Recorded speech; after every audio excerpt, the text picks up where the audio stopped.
आप सभी दोस्तों को नमस्कार प्रणाम। आज हम लोग ये जानेंगे कि इतनी ढेर सारी वैकेंसी जो आती है माइक्रो फाइनेंस में, इसके पीछे का कारण क्या है? क्या माइक्रो फाइनेंस में एम्प्लॉय की हमेशा कमी रहती है, या माइक्रो फाइनेंस हमेशा नई नई ब्रांचें खोल रही है जिसके लिए स्टाफ की ज़रूरत पड़ती है, या जो हमारे पहले से कार्यरत भाई लोग हैं, जो कर्मचारी हैं, फील्ड स्टाफ, ब्रांच मैनेजर या ऊपर के अधिकारी लोग हैं, उन लोगों का सीट हमेशा खाली होते रहते हैं जो इतनी वैकेंसीज आती हैं। आप लोगों की जानकारी के लिए मैं बता दूं कि मैक्सिमम जो वैकेंसीज आती है वो फील्ड स्टाफ लेवल की आती है, और उसके बाद अगर किसी की ज़्यादा वैकेंसी आती है तो ब्रांच मैनेजर की आती है। अगर मैं एरिया मैनेजर की बात करूं, divisional manager, RM, ZM, zonal manager या सीओ या डिप्टी सीओ का, इन सभी लोगों का वैकेंसीज ना के बराबर आती है, क्योंकि इन लोगों को बहुत मोटी रकम सैलरी के रूप में मिलती है, जिसके एवज में ये प्रेशर का जो बहुत बड़ा लेवल होता है उसे हैंडल कर लेते हैं। और दूसरी चीज़ होती है कि इतने बड़े पोस्ट में पहुंचने के लिए उन्हें कम से कम 18 से 20 सालों तक का समय व्यय कर दिए होते हैं। आप ऐसे समझ सकते हैं, अगर कोई 30 साल में आता है, 20 साल में आरएम बनता है, तो उसकी एज कितनी हो सकती है? 50 साल। अगर वो 50 साल में सोचे कि माइक्रो फाइनेंस छोड़कर मैं कोई दूसरा नया काम शुरू करूं, जीरो से शुरू करूं, वो नहीं कर पाता। उन्हें लगता है कि अब मैं माइक्रो फाइनेंस में ही रह जाऊंगा, मैं यही कर सकता हूं, चाहे जितना प्रेशर हो, चाहे कुछ भी हो, मैं इससे बाहर, मतलब उनका कंफर्ट जोन बन चुका होता है। इसके एवज में उनको लाख प्लस की सैलरी भी मिलती है, जो उनको मेंटेन, जो उनको बैलेंस करती है। लेकिन अगर बातें करें जूनियर स्टाफ की, फील्ड स्टाफ की, ब्रांच मैनेजर की, इनकी वैकेंसी लगातार आती रहती है, क्योंकि ये ज़्यादा समय तक इन्हें टिकने नहीं दिए जाते, क्योंकि ऊपर के जो अधिकारी हैं, टारगेट को अचीवमेंट करने के लिए पूरे के पूरे प्रेशर, एड़ी से चोटी तक का जोर सभी लोग लगाकर area manager, RM, ZM, CO, deputy CO, MD तक सभी लोग सिर्फ किसके ऊपर प्रेशर देते हैं? स्टाफ और ब्रांच मैनेजर के ऊपर। और इन लोगों का जो प्रेशर का लेवल होता है वो बहुत हाई होता है। हमारे बहुत से भाई लोग इस प्रेशर को बर्दाश्त नहीं कर पाते हैं, और कुछ लोग तो आत्महत्या कर लेते हैं। आए दिन सुसाइड के न्यूज़ देखने को, सुनने को मिलता है। लेकिन फिर भी इतनी बेरोजगारी है जिसकी वजह से यहाँ पर लोग टिके हुए हैं। और जब उनका भी बहुत ज़्यादा प्रेशर का, शोषण का लेवल जब बढ़ जाता है, जब उनकी बर्दाश्त से बाहर हो जाता है, तब वे क्या करते हैं? उनके साथ भी ऐसा ही होता है कि 2-4 साल तक अगर काम कर ले तो नए फील्ड में जाने के लिए, नया काम सीखने के लिए उनके पास भी हिम्मत नहीं रह पाती है। वो भी एक कंफर्ट जोन में अपना यात्रा तय करते रहते हैं। ऐसे में जब देखते हैं कि हमारा सुपरवाइज़र हमारे पीछे पड़ गया है, तो ऐसी स्थिति में वे लोग कंपनी को स्विच करते हैं। कंपनी स्विच करने का मतलब है कि यहाँ रिजाइन दो और दूसरी जगह इंटरव्यू देकर अपना सिलेक्शन लेकर वहाँ ज्वाइन कर लो। ऐसे करके 2-2, 3-3 साल करके जंपिंग करके उस स्विच करने से कुछ फ़ायदे भी हैं एम्प्लॉय के लिए, तो ज़्यादा फ़ायदे हैं, क्योंकि अगर कि वो बाहर निकलेगा तो हो सकता है कि टर्मिनेशन के साथ निकले, तो उसका सिविल स्कोर ख़राब हो जाएगा, जिसकी वजह से वो कंपनी में, माइक्रो फाइनेंस की दुनिया में बना नहीं रह सकता लंबे समय तक। इसलिए ऐसे समय को आंकते हुए पहले से ही होशियारी पूर्वक अपना कंपनी में रिजाइन देकर दूसरे कंपनी में इंटरव्यू देकर वहाँ पे स्विच हो जाते हैं। यहाँ पे 2 फायदे होते हैं। पहला कि उनका सैलरी इंक्रीमेंट हो जाता है 15 से 20% तक। सेकेंड इज, उन्हें प्रमोशन देकर भी कंपनियां रख लेती है। जैसे आप स्टाफ हैं तो एबीएम रख लिया, एबीएम है तो आपको बीएम रख लिया, आप बीएम है तो सीनियर बीएम में आप लोग को रख लिया, या कब आप सीनियर बीएम है तो कुछ कंपनियां आपको एरिया मैनेजर या टेरिटरी मैनेजर या क्लस्टर हेड जिसे बोलते हैं उस पोस्ट के लिए भी सेलेक्ट कर लेती है।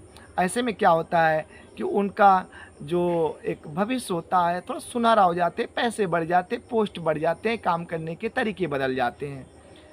तो ऐसे में आप लोगों को ज़्यादा समय तक अगर किसी कंपनी में बने रहते हैं तो वहाँ पे दिक्कतें जब होने लगती है, ऐसे स्थिति में कंपनी स्विच करके अपना प्रमोशन इंक्रीमेंट ले लेते हैं, जिसकी वजह से आपको बेनिफिट्स हो जाते हैं। अब आइए जानते हैं कि इतनी वैकेंसीज क्यों आती रहती है।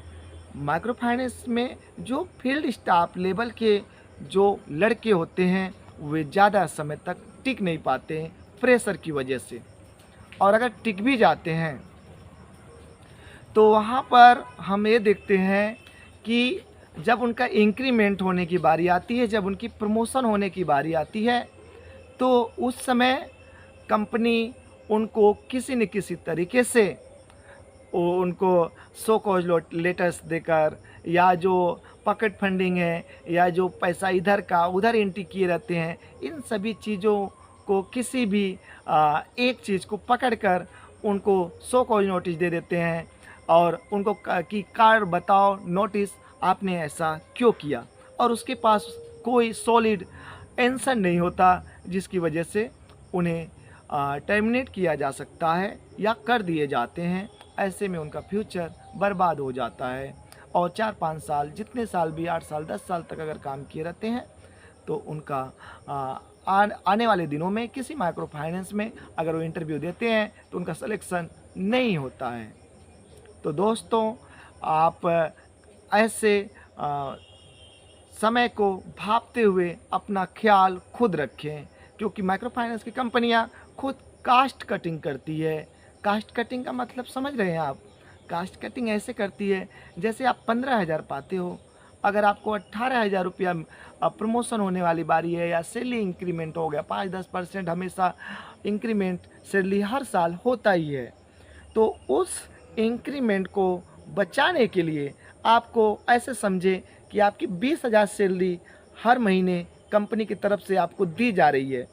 तो जब नए लड़के, फ्रेशर लड़के आपकी जगह आते हैं तो उन्हें 15,000 में हायरिंग कर लिया जाएगा। तो कंपनी एक स्टाफ से पर हेड 5,000 रुपीज़ सेविंग कराती है। ये होता है उनका इंटरनल स्ट्रेटजीज। तो ऐसे अगर के 100 लड़के हो गए तो 100 इंटू 5,000, तो यू कैन अंडरस्टैंड आप कितने पैसे पर ईयर्स सेविंग एचआर के माध्यम से कंपनी को प्रॉफिट के तौर पर दी जा रही है। यही गणित है, यही मैथ है, जिसकी वजह से हमेशा वैकेंसीज के नोटिफिकेशन आते रहते हैं। नोटिफिकेशन कहाँ मिलते हैं आपको? बहुत ढेर सारे माइक्रो फाइनेंस जॉब इंफॉर्मेशन के ग्रुप बना रखे हैं एचआर ने, अधिकारियों ने और एम्प्लॉय लोग खुद, क्योंकि उनकी एक समाज बन चुकी है। उस समाज में अगर कि कोई इन्फॉर्मेशन होता है तो उनकी तत्काल सूचना मिलती है कि किस कंपनी में, किस वेन्यू पे, किस जगह पर आपको नया इंटरव्यू का डेट रखा गया है। तो उस दिए गए निर्धारित समय, निर्धारित जगह पे आप वहाँ पे जा सकते हैं। और माइक्रो फाइनेंस की कंपनियाँ समझती है कि आपको छुट्टी नहीं मिलती, इसलिए ज़्यादातर वैकेंसीज सैटरडे और संडे में रखी जाती है। और एक चीज़ और बता दूं कि माइक्रो फाइनेंस में अगर 10 साल पहले की अगर बात करें, 10-12 साल पहले की, तो माइक्रो फाइनेंस के टाइम में जब इंटरव्यू के लिए आप जाते हैं उसी समय एक क्वेश्चन बहुत इम्पोर्टेंट होता है कि अगर आप यूपी से हैं तो आपको राजस्थान भेजा जाएगा, गुजरात भेजा जाएगा, तो आप नौकरी वहाँ पे कर सकते हैं या नहीं कर सकते हैं।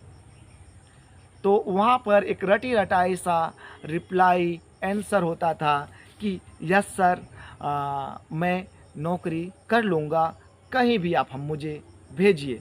लेकिन ऐसा कंपनी नहीं करती थी, उन्हें जहाँ पे रिक्वायरमेंट होती थी, लेकिन एक आपको मनोदशा जानने की जिज्ञासा रहती है और आपको कभी ट्रांसफ़र भी कर दिया जाए तो आप उसके विरोध ना करें, इसलिए ये क्वेश्चन ज़रूर पुट अप होते हैं। लेकिन माइक्रो फाइनेंस में स्टाफ का मिलना इतना कम हो गया है कि जिसकी वजह से रिक्रूटमेंट करने वाले लोग ये खुद बोलते हैं कि आपको 50 से 100 किलोमीटर या 80 से 100 किलोमीटर या आपके घर से 150 किलोमीटर के सर्किल में ही आपको जॉब पोस्टिंग दी जाएगी।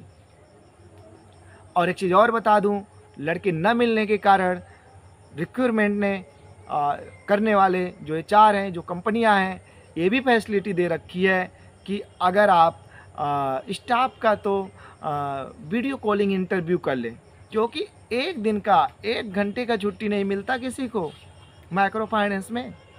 तो ऐसे में अगर कि लड़का संडे को दूर नहीं जा पा रहा है, वहाँ पे आ नहीं रहा है, और माइक्रो फाइनेंस कंपनियों की इतनी मजबूरी है, इतनी स्टाफ की ज़रूरत है कि बोलते हैं कि आप ऑनलाइन इंटरव्यू दे दो, व्हाट्सअप, भाया व्हाट्सअप, शेयर योर CV, वो अपना व्हाट्सअप नंबर दे देंगे, लिंक दे देंगे, स्कैनर दे देंगे, आप वहाँ पर बैठे बैठाए इंटरव्यू दे सकते हैं। इसके पीछे का कारण यही है कि एम्प्लॉय लोगों को ज़बरदस्ती किसी न किसी कारणवश उन्हें माइक्रो फाइनेंस में लंबे समय तक की यात्रा नहीं किए दिए जाते हैं, जिसकी वजह से उन लोगों को स्टाफ की कमी हमेशा रहती है। आप स्टाफ एक तरफ निकाल रहे हैं, एक तरफ आप स्टाफ को बुला रहे हैं, तो आप एक तरफ से तो बहुत अच्छा नेक दिल वाले कंपनी HR बन रहे हैं कि मैंने लाखों लोगों को नौकरी दे रखी है, लेकिन अगर कि दूसरी तरफ देखें तो आप उतने ही लोगों को एग्जिटिंग का रास्ता दिखा रहे हैं विथ